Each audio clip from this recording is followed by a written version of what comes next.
was that, Russia's economy is not doing well. And, so far they have been able to cover this with propaganda, saying that, economy is rising actually, and there's nothing to see here.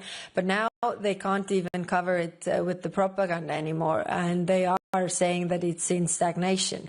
So energy is big part of the Russia's national fund, which is almost completely depleted. So if we can put more pressure there, then it would be also the pressure that might help to end this war. العربية نوردين. نوردين فريدي العربية. Madam High Representative, about the decision on Syria, do we understand that, in your view, Syria is in the right direction, the right track? And this decision of lifting the sanction, is it also a consequence of the historical one that Mr. Trump took last week in Riyadh? And about Israel, is there any deadline for the reviewing the association agreement? Let's say next FAC or.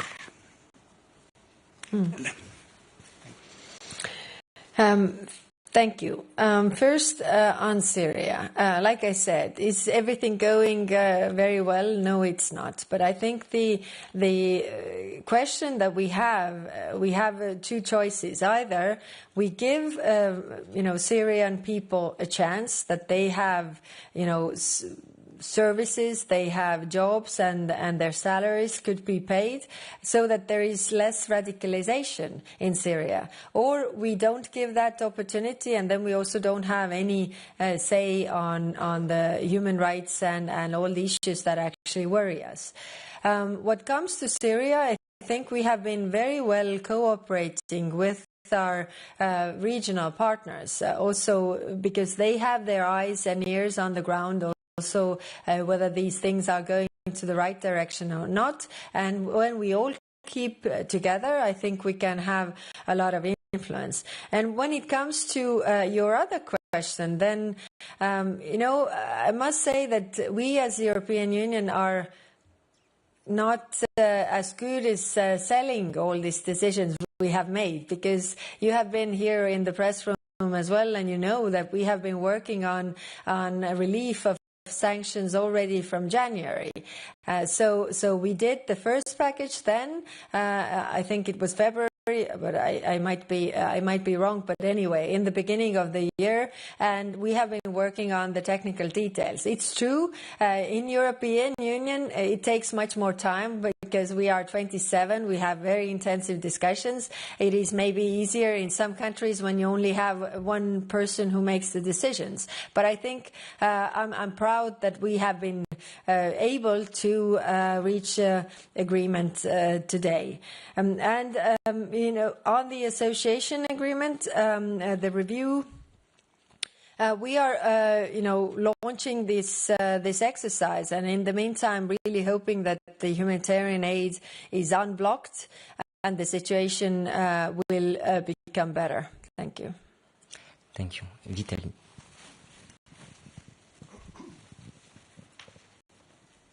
Thank you, Vitaly Sizov, TV Freedom. Yesterday, President of United States, Trump, said that he does not want to impose new sanctions against Russia, but today you adopted new package of sanctions. Ukrainian minister and his EU colleagues said that it's very important to coordinate sanction policy with the United States. Was your decision today coordinated with Washington, and do you coordinate sanction with United States? On top of this, what do you think about the sanction initiative spearheaded by U.S. Senator Lindsey Graham? Thank you. Thank you. I think first we are coordinating with a lot of partners outside European Union also, because then we have a stronger pressure if everybody agrees and wants to really end this war. So we are cooperating and coordinating with a lot of partners. What comes to the proposal by Senator Graham, I think it's a very strong proposal, and it shows that also there are people thinking the similar way in United States. Thank you. Jorge, over there.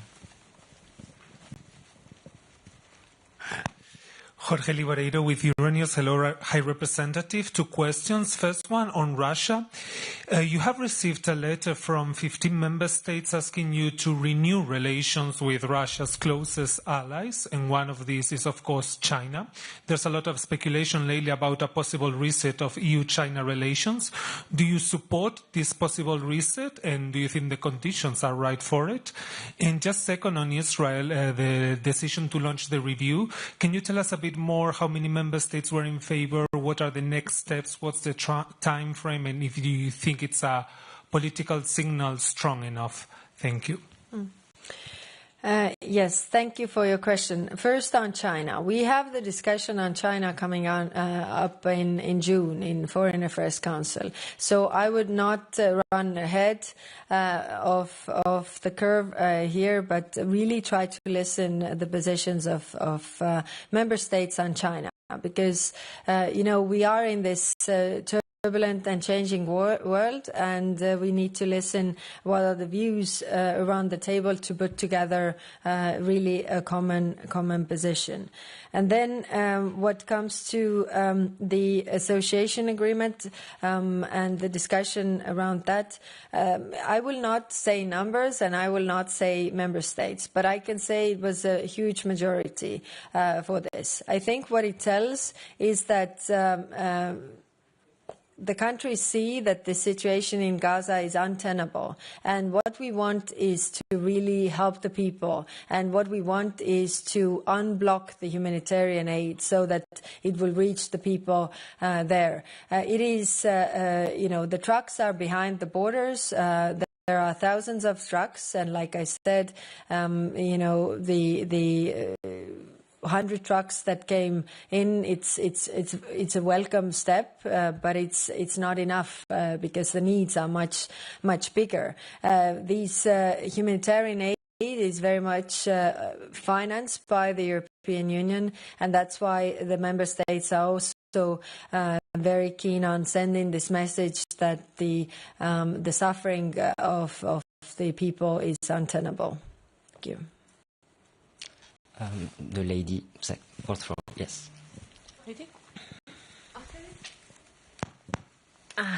Tatiana Vysotska, European Pravda, Ukraine. I would like to come back to 18th package of sanctions. What is your prediction when it may be adopted? You said fast track, you said it will be quick. Will it be during the Polish presidency or Danish presidency? Because if it will be strong, some countries, some member states may block it. As, for example, Hungary is blocking Ukrainian accession.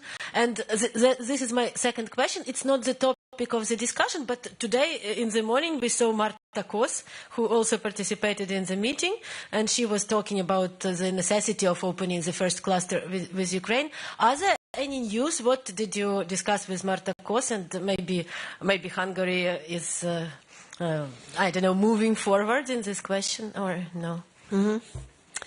Thank you.